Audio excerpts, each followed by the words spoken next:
이규보의 경설 보겠습니다. 경이 거울이죠. 거울 경자인데 거울 이야기라는 뜻입니다. 그래서 이 이야기라는 말에서 설이라는 뜻에서 수필임을 알 수 있고 여기에는 작가의 세계관이 담겨지는 교훈적 수필이 될 것입니다.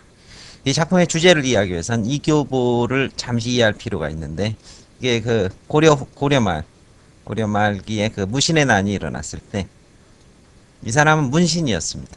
문신이었었는데 그 적지 않은 이제 무신들이 통치를 하자 그 세상이 더럽다고 해서 그 강호에 묻혀 사는 그런 삶을 살았습니다. 그런데 이 이규보는 문신의 몸이면서도 이들 무신들과 적극적인 교류를 하면서 당시에 그 문인들한테 많은 그 욕을 먹었겠죠. 그 다음에 지탄을 받았습니다. 그때 요때 그 쓴 작품이 바로 경설입니다. 그래서 자신은 이 무신들과 교류를 하지만은 자신의 본래의 도덕성이나 이런 학자적 양심을 버린 것은 아니다. 이런 자기 그 행동에 대한 합리화와 이런 세계관이 담겨져 있고, 두 번째는 유연성의 사고, 모든 것을 경직돼서 고정된 사고 방식에서 벗어나라, 이러한 것들이 두 가지 그 함축적 의미를 가지고 있는 것이 이규보의 경설입니다. 본문 보겠습니다. 이제 어떤 거사가 이 불교의 법명을 가진 사람이란 뜻인데, 뭐 숨어 사는 지혜로운 사람, 지혜로운 자 이쯤으로 하겠습니다. 좀 신비감이 있죠. 이 거사가 거울을 갖고 있었는데 흐릿한 것이 구름에 가리는 달빛 같았다. 먼지가 많이 묻었다는 겁니다. 아니면 녹이 슬었겠죠. 구리 거울이면.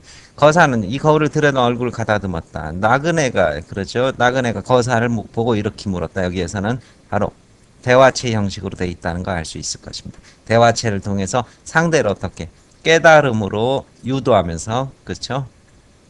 고전 수필에서 많이 쓰는 방법이죠. 박지원은 연암의 수필이나 뭐 그 소설에도 많이 나오죠. 깨달음을 유도하면서 주제를 드러내게 됩니다. 따라서 그렇죠. 여기서 이 나그네는 한마디로 좀 멍청한 사람, 여기에서는 세상의 고정관념 혹은 편견에 갇힌 사람, 이렇게 될 것입니다. 장자 같은 데서도 이런 사람들을 깨우쳐주는 형식의 글이 많이 이용이 됩니다. 거울이란 얼굴을 비춰보는 물건이든지 군자가 거울을 보고 맑은 것을 취하는 것으로 알고 있는데, 거사의 거울은 흐리고 때가 묻어 있습니다. 그런데 얼굴을 비춰보면 무슨 뜻입니까? 그러니까 당신의 거울이 지저분한 게 마음에 들지 않는다, 이렇게 나그네가 항의를 해봅니다. 이제 거사가 대답했다. 그 다음에 여기가 주제가 되겠죠. 잘생기고 예쁜 사람은 맑고 아른아른 잘 비치는 거울을 좋아하겠지만 추한 사람 맑은 거울을 싫어할 겁니다. 여러분 잘 생각해 보시면 거울 보기 싫을 때가 있을 겁니다. 잘생긴 사람은 적고 못생긴 사람 많습니다. 보기만 하면 깨트려 보이기만 할 것이니 먼지에 흐려진 그대로 두는 것이 나을 것입니다. 그러니까 이건 어떻습니까? 이 흐린 거울이, 그렇죠? 흐린 거울이 여러분의 얼굴을 비추기에는 오히려 제격이다. 그러니 맑은 거울만 구태여 찾아서 괴로울 필요가 무엇이 있느냐? 이게 바로 고정관념에서 벗어나는 유연성의 사고를 얘기하는 겁니다. 그렇죠? 이게 상대적 세계관입니다. 모든 것을 절대적 기준으로 정하지 말라.